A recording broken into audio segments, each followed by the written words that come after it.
Oro no ume. Orugo no ume.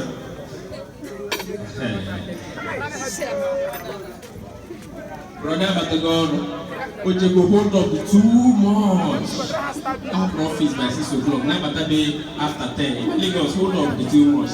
So Brother Batagoro now. I'm going to say one that she goes up to see where one Batagoro. You see, I tell Kampagyo. Obuna, you would tell me, Jane, you might have a gana claim open your Ikoyana. I know.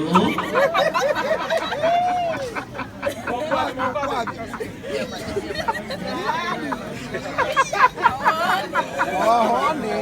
Sweet. Oh, my. Oh, sweet. This is a new.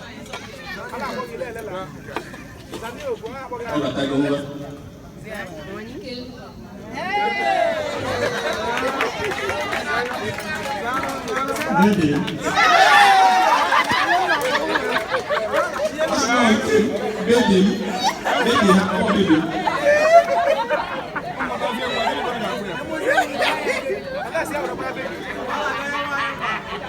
Organa. So, it was by we share any Nibaboya. Jacanibaboya. The Kamani in a million. It will be a million. Obey high in a time of your Okayaza. A boy or see the good one. As I know the year, no, that's the hand of the year. Yes, yes.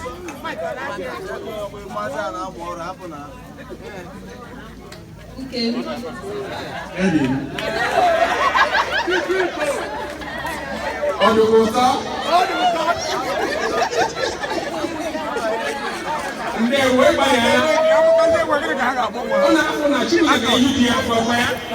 in fact, if 3 months, after saying I was on your book, it is overweight, so and there were. But I'll go for the only car, Osiadi, the Gaboto wine. Elegania, maybe the brother, sorry. Maybe the brother Bako night or sometimes, only going to see where I come to see you get a Macaloca Bacanet. But I can game, no one has Tassie, baby, baby. I see the baby. Na one Lucy and Mammy and na Rosin. Give any figure, there's a point that you can see near one table. And one figure. Now, also go with Mataro or second night table here, and I go and open here. Give any figure. Baby, get a weapon.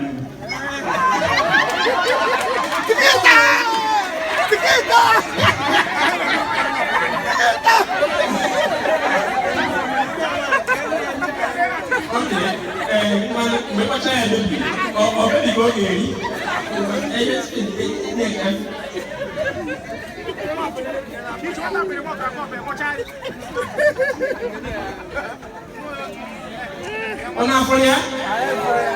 In fact, number 2.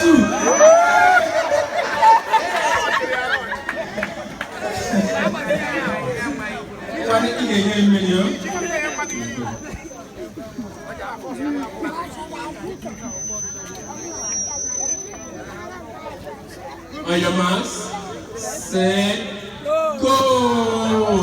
Anakuwa Keba. Nga bayere. Oba bayere.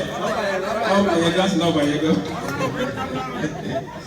So, it's my honor to introduce to you Baby Ha na Nkeha. Baby Ha and Nkeha. So, I will need a quick answer.